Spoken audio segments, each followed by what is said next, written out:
Assalamualaikum, selamat pagi pemirsa. Saya MZ Ardiwinata akan menemani Anda menikmati pagi yang lebih berisi. Selama 60 menit ke depan, inilah Cakrawala. Meresahkan, tawuran gangster pecah di Jakarta. 3 komplotan rampok minimarket, duit jutaan rupiah digasak.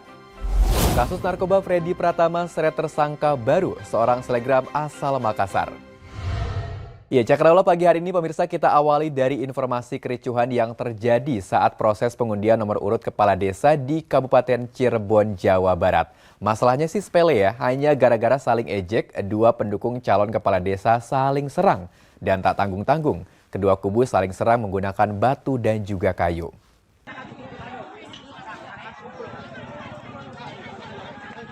Tawuran terjadi pada jalur Pantura Jawa, wilayah Kapetakan, Kabupaten Cirebon, Jawa Barat. Konfrontasi dilakukan dua kelompok warga pendukung calon kepala desa Kapetakan.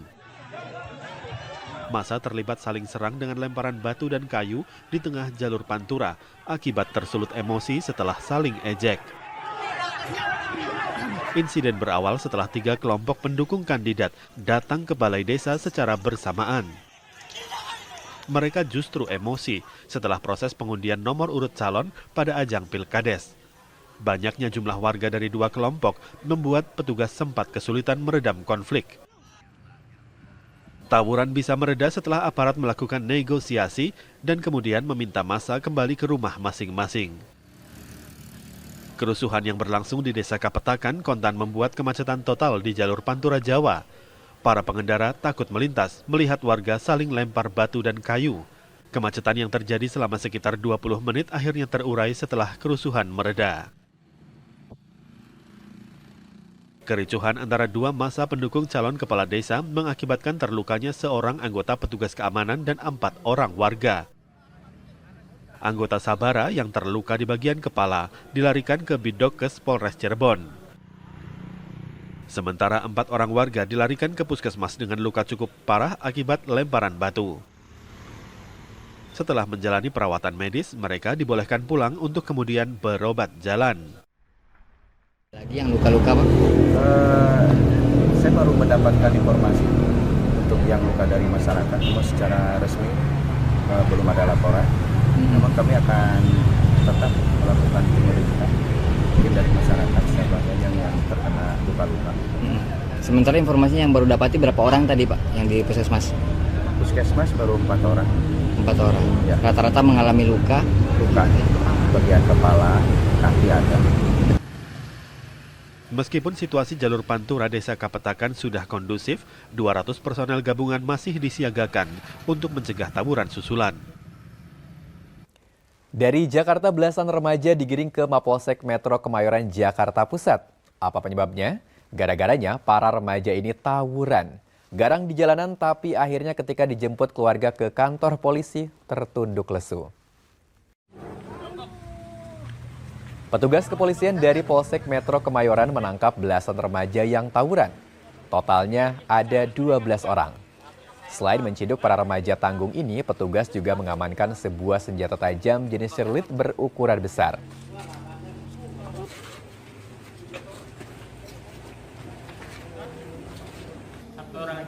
Saya ibunya, Pak. Ada adunya enggak?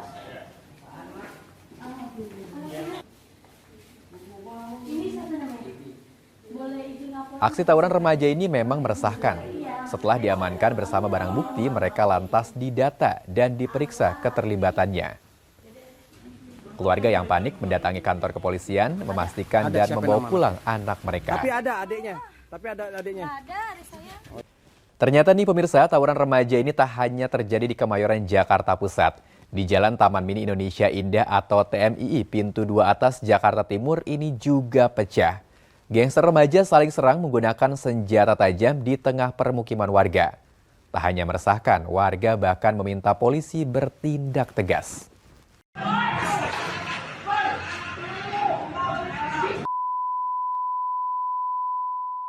Dari rekaman video warga, nampak 2 kelompok remaja tengah melancarkan aksi tawuran di permukiman, tepatnya di Jalan Taman Mini Indonesia Indah Pintu 2 Atas, Jakarta Timur, Minggu dini hari. Gangster remaja ini saling bacok menggunakan senjata tajam. Selain senjata tajam, para pelaku juga dilengkapi dengan benda tumpul seperti kayu dan bambu. Tawuran ini terjadi diduga hanya karena saling ejek. Warga mengatakan aksi tawuran gangster remaja sudah kerap terjadi. Bahkan sebelumnya aksi tawuran pernah menimbulkan korban luka. Warga mengaku resah dan khawatir menjadi korban salah sasaran. 20 lebih. Itu anak-anak remaja tanggung ya, Pak? Iya, tanggung. Pada bawa senjata tajam juga, Pak? Iya, ada senjata beneran, ada pentungan, ada yang pipa dibelokin kayak celurit itu. Panjang-panjang. Tapi yang senjata beneran juga banyak. Ada juga. Itu orang-orang luar ya, Pak, yang datang ke sini gitu ya, Pak? Campur, Pak. Nggak tahu dari mana aja. Saya orang sini, anak sini lihat nggak ada. Tapi udah berapa kali, Pak, tawuran? Wah, sering. Oh, di sini sering? Sering kali. Nah, Pak, sebagai warga resah, takut apa gimana? Ya resah lah. Cuman orang-orang kurang kompak gitu. Nggak mau buyarin. Takut juga ya, Pak? Iya. Warga setempat meminta petugas kepolisian menindak tegas para pelaku tawuran agar memberikan efek jera. Pasalnya aksi tawuran kerap terjadi di beberapa titik di wilayah Jakarta Timur dalam beberapa waktu terakhir. Kita ke informasi lain, pemirsa patut waspada nih, modus pencurian motor makin kesini ini makin beragam. Di kawasan Makassar, Jakarta Timur misalnya, maling motor ini beraksi dengan modus menuduh korban telah menghina keluarganya.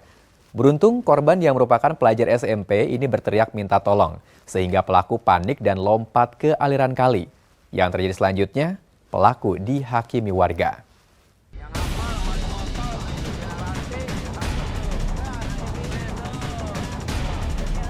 Seorang pelaku pencurian sepeda motor tak berkutik saat diikat di pos warga di Jalan Pinang Ranti Barat, Makassar, Jakarta Timur. Pelaku pun babak belur usai dihajar massa yang geram dengan ulahnya. Peristiwa bermula saat pelaku yang berjumlah 2 orang menghentikan seorang pelajar SMP yang tengah mengendarai motor. Modus pelaku menuduh korban telah menghina keluarganya, kemudian pelaku memboncengi korban berkeliling menggunakan motor korban. Saat di perjalanan, korban berteriak hingga akhirnya pelaku yang panik pun berlari dan nekat menceburkan diri ke aliran kali. Warga dengan cepat menangkap satu pelaku, sedangkan pelaku lainnya melarikan diri saat melihat rekannya menceburkan diri ke aliran kali. Dia mengaku ya, kalau mengaku ya udah diamprokin sama saudara dia gitu kan. Kunci motornya dicabut, dianya dibawa ke motor dia gitu. Oh, motor korban dibawa langsung? Korban enggak, motor yang modus itu. Oh iya, terus mungkin lari ke sini, apa teriak apa gimana juga nggak paham karena nggak ada di tempat. Sampai daerah sini katanya di motor ditabrakin, si korbannya itu si pelakunya jatuh, langsung lari sampai ke belakang sampai ke got. Sampai pelakunya berkogot. Kini kasusnya ditangani oleh kepolisian sektor Makassar. Sementara warga dihimbau agar selalu waspada, pasalnya maling motor saat ini kerap menggunakan berbagai modus, diantaranya modus sebagai debt collector maupun modus menuduh korbannya.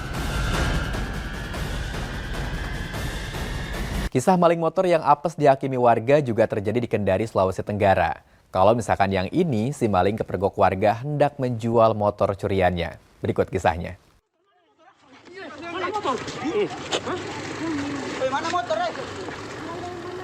Kedua pelaku ditangkap warga saat akan melakukan transaksi di Kelurahan Lepo-Lepo, Kota Kendari, Sulawesi Tenggara. Keduanya menjadi bulan-bulanan masa yang ada di lokasi.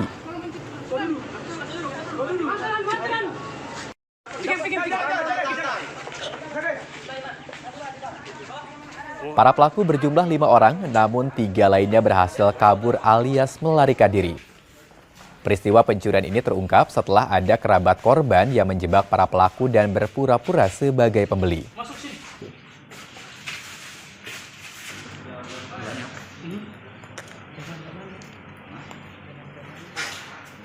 Sementara untuk 3 pelaku yang kabur, polisi masih memburunya dan sudah diketahui identitasnya. Pemirsa, apes juga terjadi kepada 2 kawanan maling bersenjata api yang hendak merampok SPBU di Kabupaten Bekasi, Jawa Barat. Aksi jahat keduanya sukses digagalkan petugas keamanan. Padahal kedua pelaku sempat menodongkan senjata api, namun nyali petugas keamanan tidak ciut dan balik melawan sehingga pelaku panik dan akhirnya kocar-kacir.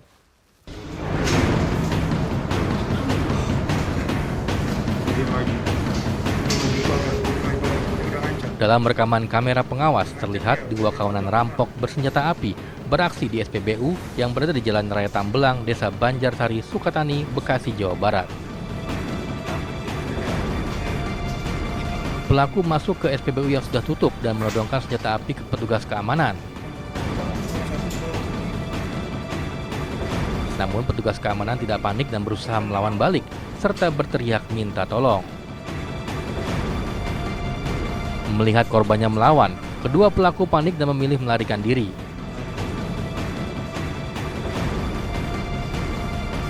Pucuk senjata api yang digunakan pelaku pun terjatuh saat mereka berusaha kabur. Menurut petugas keamanan, modus pelaku awalnya berpura-pura akan menukarkan uang. Itu pelaku berapa orang Pak yang Bapak tahu? Pelaku 2 orang Pak. 2 orang. Semuanya bawa sejenis senpi gitu? Dua-duanya membawa.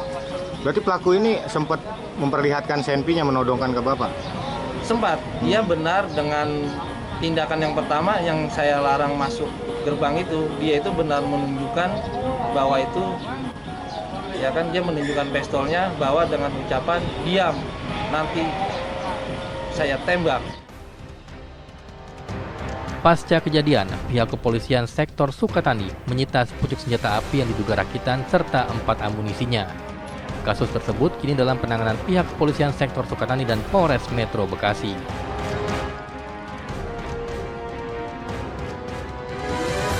Pemirsa, sebuah perampokan terjadi di sebuah minimarket di Jalan Kembangan Utara, Jakarta Barat. Pelakunya 3 orang bersenjata api dan senjata tajam. Uang jutaan rupiah di kasir ludes dibawa kabur komplotan perampok. Aku juga gak nyangka banget tadi motor lu ke situ. Lu gak lempar tadi ke Cimut.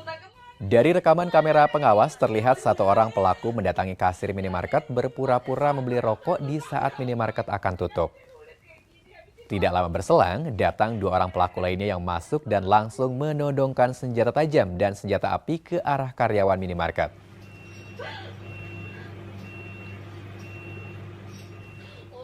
Para pelaku lantas menggasak uang jutaan rupiah dari bawah meja kasir minimarket. Tidak sampai di situ, para pelaku kembali menodongkan senjata api ke arah karyawan minimarket, meminta agar membuka kotak brankas yang berada di lantai 2. Para perampok ini berhasil menggasak uang tunai sebanyak kurang lebih 6 juta rupiah, sejumlah bungkus rokok dan sepeda motor milik karyawan minimarket. Hingga kini, petugas kepolisian masih melakukan penyelidikan atas kasus perampokan ini. Pemirsa, pasca tragedi kebakaran yang menimpa Museum Nasional atau Museum Gajah yang terbakar Sabtu malam, tim Puslap 4 dari Mabes Polri masih terus melakukan investigasi untuk mengusut penyebab kebakaran. Polisi memintai keterangan saksi sebanyak 14 orang, yakni keamanan Museum Nasional dan juga pekerja bangunan. Selain itu, polisi juga mengamankan CCTV yang berada di lokasi kejadian. Personel Puslap 4 Polri terlihat berada di lokasi kebakaran Museum Nasional untuk melakukan investigasi awal dan olah kejadian perkara. Pasca kebakaran, Museum Nasional ditutup sementara guna kepentingan penyelidikan. Gedung A Museum Nasional atau Museum Gajah Jakarta terbakar Sabtu malam. Api dan asap membumbung tinggi. 8 unit mobil pemadam kebakaran dengan 32 personil dikerahkan untuk memadamkan api. Langkah yang sedang dilakukan saat ini mengevakuasi barang-barang bernilai sejarah yang masih bisa kita selamatkan, termasuk juga tim laboratorium forensik yang mengamati titik api, mulainya dari mana. Pak, untuk saksi sendiri, Pak? Saksi ada berapa, Pak? Saat ini masih interogasi, masih terus dilakukan, berjalan sampai dengan siang hari ini 6, 8, 14. Yang 14 secara bergantian, kita sudah ada posko terpadu di dalam untuk melakukan menggali informasi lebih dalam lagi terkait dengan apa yang terjadi serta siapa yang pertama melihat dan aktivitas keseharian mereka. Ya, pemirsa, warga Bandung, Jawa Barat dan daerah istimewa Yogyakarta ini dihebohkan dengan objek sangat terang yang melintasi langit kedua wilayah itu. Peristiwa itu banyak direkam sejumlah orang dan viral di media sosial. Nah, peneliti dari Badan Riset dan Inovasi Nasional atau BRIN ini memastikan kalau misalkan objek itu merupakan meteor.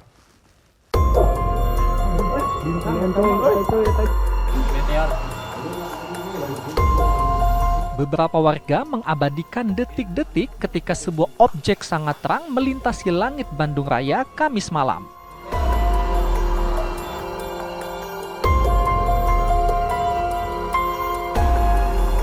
Benda ini lewat dengan sangat cepat. Mereka yang merekam video ini tersebar di beberapa wilayah.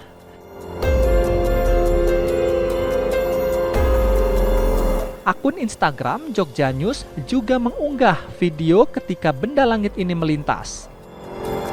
Peneliti senior Badan Riset dan Inovasi Nasional (BRIN), Thomas Jamaluddin mengatakan, objek terang itu merupakan meteor dan dilaporkan terlihat di Bandung, Garut, serta Jogja. Ya, objek yang melintas di beberapa wilayah itu dapat disimpulkan itu adalah meteor. Pertama, bahwa pada malam tadi tidak ada sampah antariksa yang jatuh dan gambar yang dikirimkan oleh teman-teman media itu memberikan ciri itu adalah jenis meteor, yaitu meteor sporadik atau meteor yang sewaktu-waktu jatuh. Dan rekaman dari CCTV di Bandung itu kejadiannya pukul 22.55. Kemudian ada laporan di Garut dan beberapa wilayah lain dan juga di Yogyakarta. CCTV di Yogyakarta itu pukul 23.15.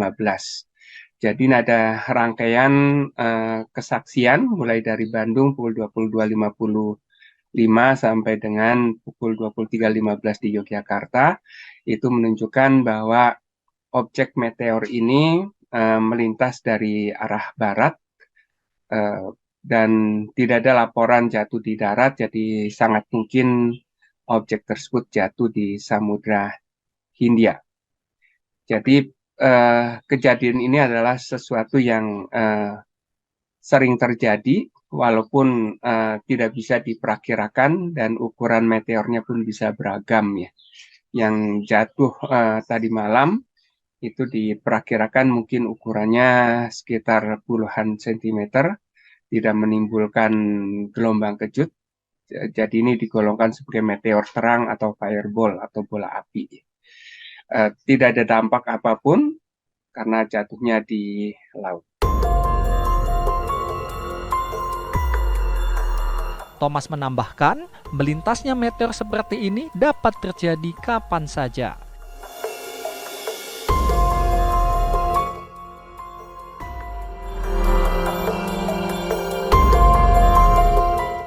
Polisi tetapkan tersangka baru dalam kasus narkoba Freddy Pratama. Selengkapnya di Cakrawala sesaat lagi. Jangan kemana-mana.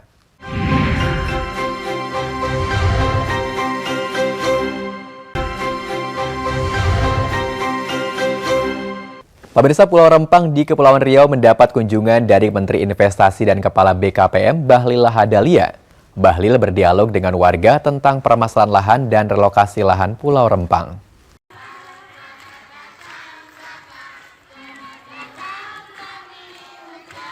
Menteri Investasi dan Kepala Badan Koordinasi Penanaman Modal Bahlil Lahadalia datang ke Pulau Rempang, Kepulauan Riau hari ini. Ia datang untuk berdialog dengan warga tentang permasalahan lahan dan relokasi lahan. Namanya siapa sayang? Tania. Mau jadi apa Tania? Dalam pertemuan dengan warga Rempang, Bahlil Lahadalia menyampaikan komitmen pemerintah untuk memenuhi tuntutan warga sebagai imbas proyek strategis nasional Rempang Eco City. Walaupun pemerintah menjanjikan kompensasi, warga Rempang menginginkan agar pemerintah terlebih dahulu merealisasikan tuntutan warga, salah satunya adalah hunian tetap. Yang mau bertani, mau nelayan, silakan cari ikan banyak-banyak supaya hasilnya dibeli oleh perusahaan untuk makan karyawannya. Jadi itu yang kita jelaskan dari malam. Yang kedua, Bapak Ibu semua, terkait dengan persoalan-persoalan yang ada, kami juga sudah sepakat bahwa kalau bisa pergeseran itu masih dalam wilayah Pulau Rempang. Bahlil menyampaikan pertemuan ini bukan keputusan akhir yang diambil oleh pemerintah, melainkan langkah awal menyelesaikan tuntutan warga yang menolak direlokasi. Pemirsa, polisi kembali menetapkan 1 tersangka jaringan narkoba Freddy Pratama yang menggurita di sejumlah negara. Tersangka baru tersebut merupakan seorang selebgram sekaligus istri seorang bandar narkoba jaringan Freddy yang menguasai Sulawesi Selatan.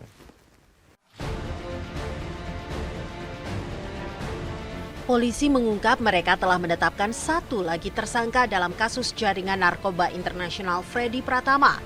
Tersangka baru tersebut merupakan Nur Utami, seorang selebgram asal Makassar, Sulawesi Selatan. Saat ini Nur telah ditahan di Rutan Bareskrim Polri. Menurut polisi, Nur Utami adalah istri dari S yang merupakan jaringan narkoba Freddy Pratama di Sulawesi Selatan. S bekerja sama dengan WW yang ditangkap di Malaysia untuk mengendalikan peredaran narkoba di Sulawesi Selatan. S sendiri saat ini masih buron.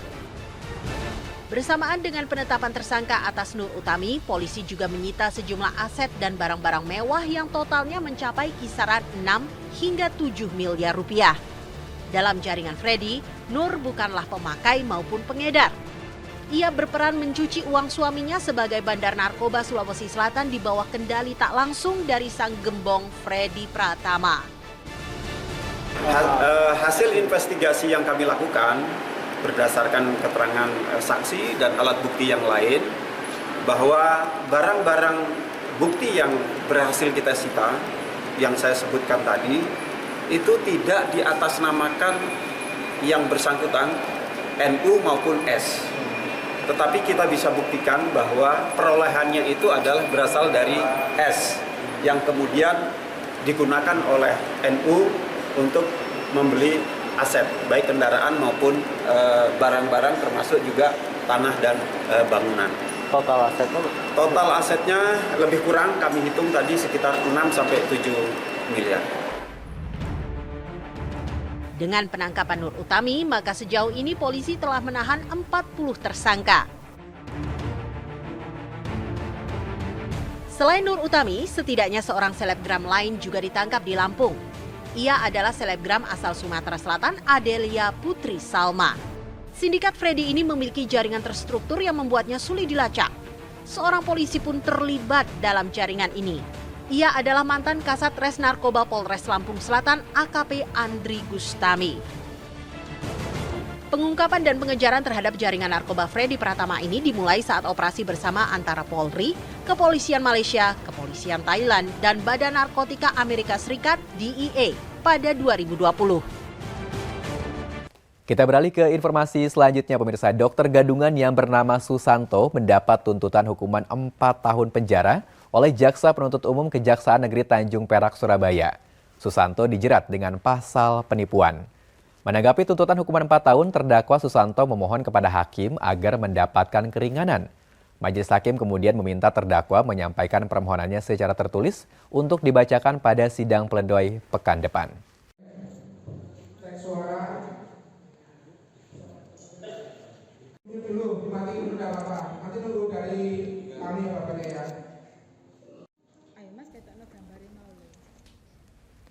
Susanto memalsukan identitasnya menggunakan berkas-berkas orang lain dalam rekrutmen dokter PT PHC. Jaksa menuntut terdakwa dengan pasal 378 tentang penipuan. Menurut jaksa, ada sejumlah hal yang memberatkan terdakwa, di antaranya perbuatan terdakwa membahayakan orang lain.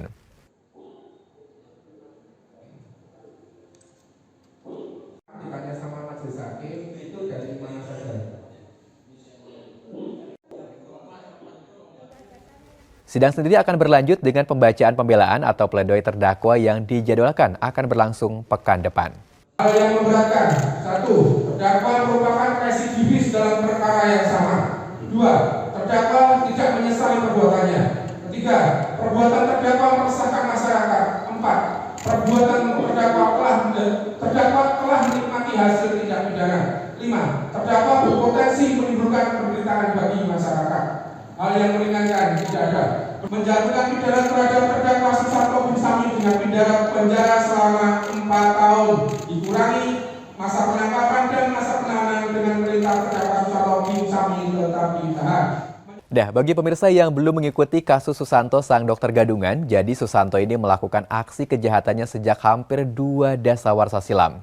Jejak hitam Susanto ini tercatat di sejumlah daerah dari Pulau Jawa hingga Kalimantan. Susanto, si dokter gadungan, pernah bekerja sebagai internis, dokter spesialis penyakit dalam di 2 rumah sakit di Kutai Timur, Kalimantan Timur. Ini berlangsung 6 bulan pada tahun 2011 hingga kedok Susanto terbongkar dan 2 rumah sakit tersebut mengadukannya ke pihak berwajib. Susanto diseret ke meja hijau dan Pengadilan Negeri Sangatta memvonis Susanto 4 tahun penjara. Jejak hitam Susanto, sang dokter gadungan, terlacak sampai pertengahan tahun 2000-an. Ia sempat berpura-pura menjadi dokter kandungan. Tempat bekerja di PMI, kemudian beberapa rumah sakit, kemudian pindah dan tidak tahu pindahnya kemana, terus mendapat ID Gerobokan. Suatu saat mendapat telepon dari Kalimantan bahwa dokter gadungan ini menjadi dokter gadungan spesialis kandungan, spesialis obgyn, yang dimana pada saat melakukan operasi di ruang operasi terlihat tidak seperti dokter yang lain, sehingga perawat curiga. Kemudian perawat menghubungi direktur dan direktur menghubungi polisi. Nah, polisi di Kalimantan tersebut menghubungi ID Gerobokan karena terakhir kali bertugas di Gerobokan. Namun Susanto tak jera. Tahun 2020, menggunakan berkas ijazah dan sertifikasi milik dokter lain, ia bekerja di Rumah Sakit PHC Tanjung Perak, Surabaya, Jawa Timur, dan pernah ditugaskan sebagai dokter hiperkes di Klinik K3 Pertamina, Cepu, Jawa Tengah. Kebohongan terbongkar pada Juni 2023 lalu saat proses perpanjangan STR atau surat tanda registrasi. Terungkaplah Susanto telah menggunakan berkas dokter lain. Susanto terungkap hanya berijazah SMA. Pemirsa, kita ke informasi olahraga. Tim nasional sepak bola U24 Indonesia akan mulai berjuang di Asian Games 2022 nanti malam. Lantas, bagaimana kesiapan anak-anak asuh Indra Syafri jelang pertandingan menghadapi Kirgistan? Yakin menang.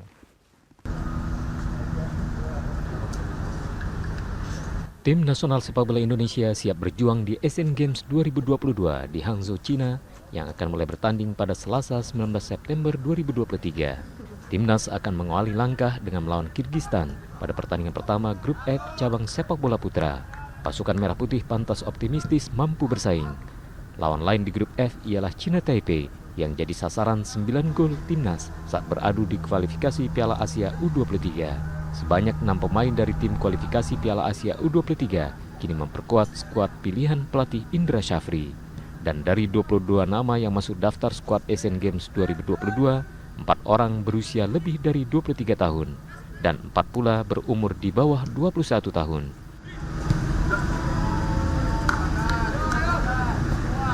Indra Syafri membuat tim yang tergolong muda, rata-rata berusia 21,42 tahun. Ia bahkan hanya menarik 1 pemain yang melebihi batas usia 23 atau 24 tahun. Padahal Asian Games membolehkan tiap tim menyertakan 4 pemain yang berusia ekstra.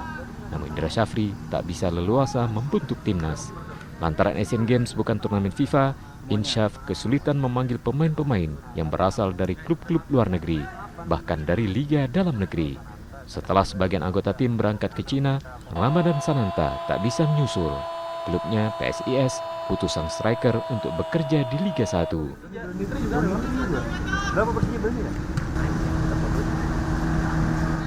Walau bagaimanapun, timnas harus optimistis. Indonesia berada di Grup F dan akan melawan Kirgistan, lalu China Taipei dan Korea Utara.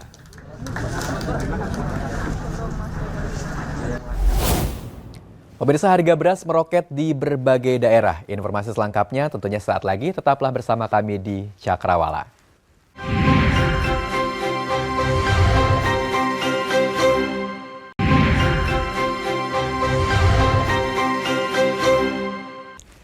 Terima kasih pemirsa, Anda kembali bersama kami di Cakrawala.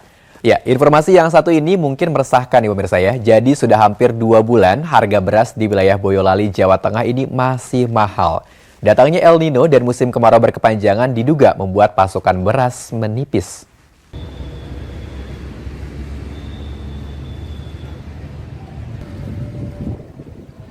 Di Pasar Ampel, Boyolali, Jawa Tengah, harga semua jenis beras terus meroket.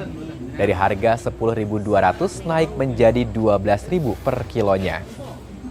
Jenis beras yang bagus dari harga 11.000 naik menjadi Rp13.000 hingga Rp14.000 per kilonya.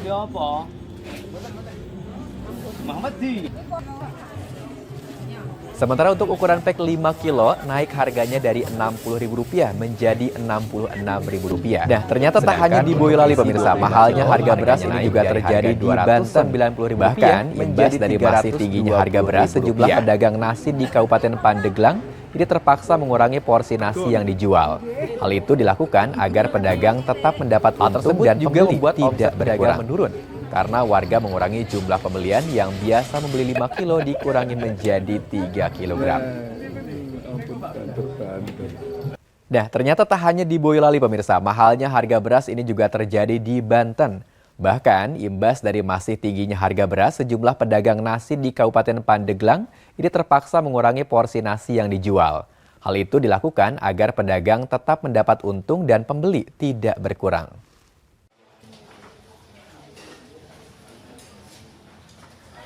Alih-alih menaikkan harga dagangannya, para pedagang nasi di Kabupaten Pandeglang lebih memilih untuk mengurangi porsi nasi yang dijual. Hal tersebut tidak lain dampak dari masih tingginya harga beras di daerah ini.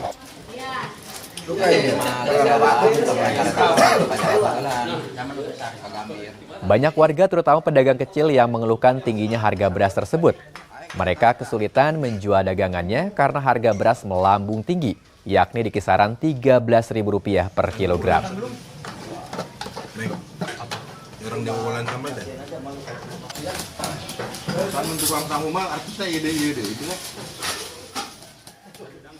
Para pedagang kecil berharap agar harga beras dapat kembali normal, sehingga dirinya bersama pedagang lainnya tidak lagi kebingungan untuk menjual dagangannya.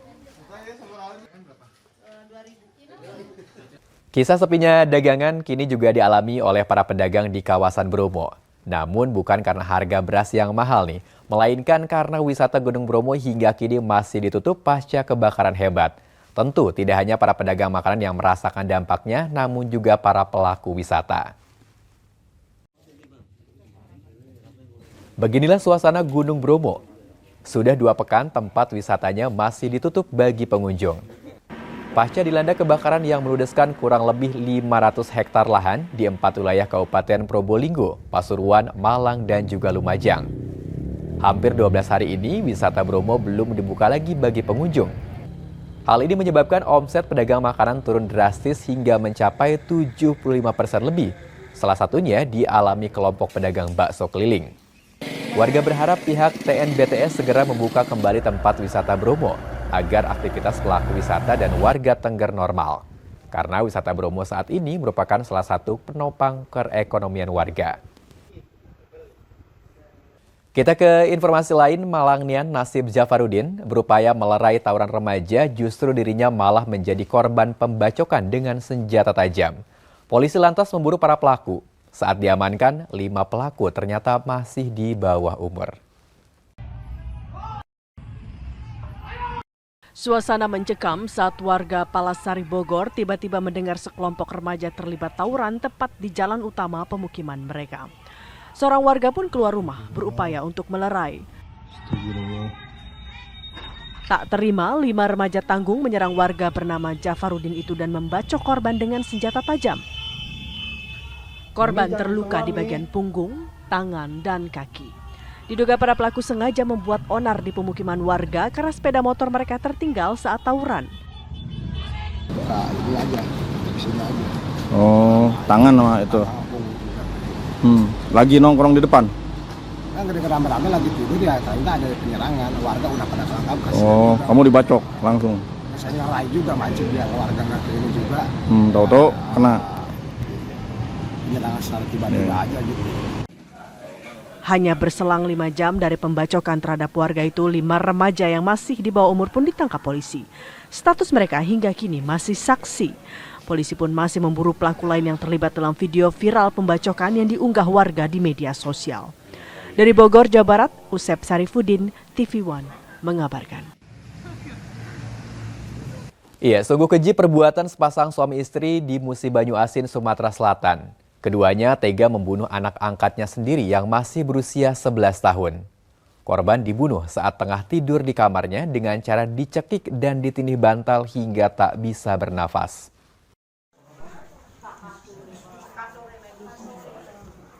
Bocah 11 tahun bernama Indah yang masih duduk di bangku kelas 5 sekolah dasar ditemukan tewas di dalam kamarnya di Musi Banyu Asin, Sumatera Selatan.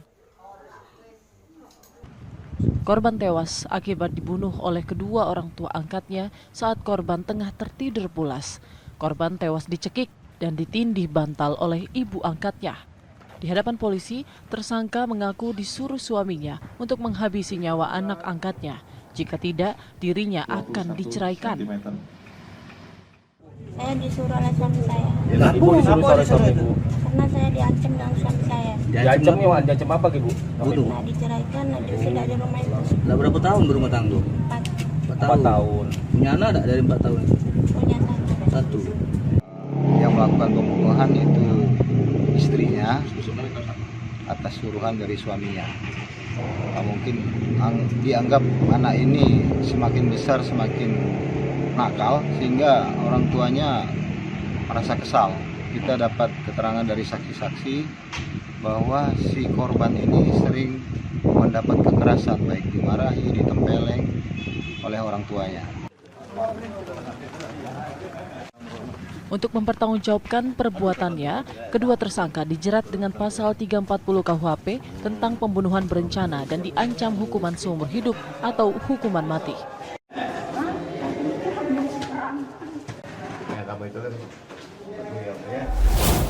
Kisah kapal Boti, kapal tradisional legendaris masyarakat Buton yang hingga kini masih eksis. Selengkapnya akan kami hadirkan di Cakrawala, tetaplah bersama kami.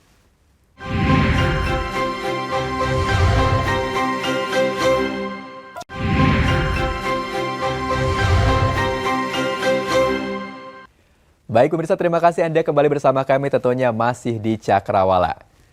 Pemirsa, peristiwa nahas menimpa kapal feri Gerbang Samudra yang mengangkut 114 penumpang dan 18 ABK kapal.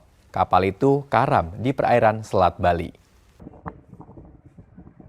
KMP Gelombang Samudra 2 berlayar dari Pelabuhan Ketapang, Banyuwangi, dan saat mendekati Pelabuhan Gilimanuk, Bali, kapal mengalami mati mesin. Kapal lantas terseret arus laut dan kandas sekitar 700 meter dari Pelabuhan Gilimanuk. Seluruh penumpang baik warga lokal maupun wisatawan asing terlihat mengenakan jaket pelampung dan bersiap untuk dievakuasi ke Pelabuhan Gilimanuk. Selanjutnya, kapal Gelombang Samudra 2 yang kandas menunggu laut pasang untuk dievakuasi ke dermaga. Pemirsa, sebagai wilayah yang terkenal akan para pelaut handalnya, Kabupaten Buton di Sulawesi Tenggara memiliki kapal kayu tradisional yang menjadi kebanggaan masyarakat Buton, yaitu kapal Boti. Ia merupakan warisan leluhur orang Buton, khususnya Buton Selatan, dan masih eksis hingga saat ini. Seperti apa rupa kapalnya? Berikut nih informasinya untuk Anda. Desa Bahari 3, Kecamatan Sampolawa, Kabupaten Buton Selatan merupakan salah satu desa yang menjadi sentra perajin kapal Boti, yaitu kapal kayu tradisional khas Buton Selatan. Selain menjadi kapal niaga, kapal Boti juga merupakan alat transportasi sekaligus penangkap ikan yang digunakan para pelaut handal di Kepulauan Buton sejak ratusan tahun silam. Di masa itu, kapal Boti digunakan untuk mengangkut rempah-rempah, ikan kering, dan kopra ke sejumlah wilayah di Nusantara. Kapal Boti berukuran panjang 15 meter hingga 30 meter dengan satu tiang layar yang berdiri di tengah. Tidak sembarang orang yang mampu membuat kapal Boti. Para pembuat kapal Boti memiliki keterampilan khusus yang diwariskan secara turun-temurun dari leluhur mereka. Kapal Boti terbuat dari beberapa jenis kayu seperti kayu putih dan kayu bola, atau masyarakat setempat mengenalnya dengan sebutan kayu kuning. Namun saat ini kebanyakan pembuat kapal memilih kayu jati sebagai bahan utama pembuatan kapal Boti karena masih mudah didapatkan. Kapal boti memiliki bentuk yang lebar pada bagian lambung, sedangkan pada bagian buritan dan haluannya agak pipih. Fungsinya agar kapal tetap kokoh, tidak mudah terbalik saat menghadapi gelombang. Salah satu keunikan kapal boti, hampir seluruh bagian kapal tidak menggunakan paku atau lem, namun kayu untuk menyatukan balok dan papan hingga terbentuk menjadi sebuah kapal. Selain pasang kayu, kapal boti juga menggunakan serat kayu waru untuk menutupi celah pada pertemuan kayu dan balok agar kapal tidak mudah bocor. Pembuatan kapal boti masih menggunakan cara tradisional, khususnya untuk melengkungkan papan. Tukang pembuat kapal melengkungkan papan dengan api. Pengerjaan satu kapal boti memakan waktu berbulan-bulan tergantung ketersediaan bahan dan jumlah tukang. Untuk sebuah kapal boti dapat menghabiskan dana mulai 200 juta rupiah hingga 500 juta rupiah. Pertama-tama tujuan untuk perdagangan antar pulau, kemudian bahkan antar negara. Kalau bentuk kapalnya saya rasakan ciri khasnya boti cuma satu tiang saja, tapi kalau bentuk kapalnya sama. Tapi dia agak lebih lebar. Ya, dia agak lebih lebar. Kenapa harus lebar, Pak? Karena di sini kan penggerak utama adalah layar. Jadi kalau lebar itu maksudnya tidak gampang oleng begitu angin kencang. Nah, tujuannya begitu. Pemerintah setempat menjadikan kapal boti sebagai logo Kabupaten Buton Selatan dan menjadi ikon yang memiliki nilai sejarah dalam perkembangan kemaritiman Nusantara. Dari Kabupaten Buton Selatan, Sulawesi Tenggara, Jamil Azali, TV One mengabarkan. Pemirsa, demikian Cakrawala pagi hari ini. Jangan lupa untuk saksikan terus Cakrawala agar pagi Anda lebih berisi dengan berbagai informasi. Sampai jumpa besok, saya MZ Ardinata dan wassalamualaikum.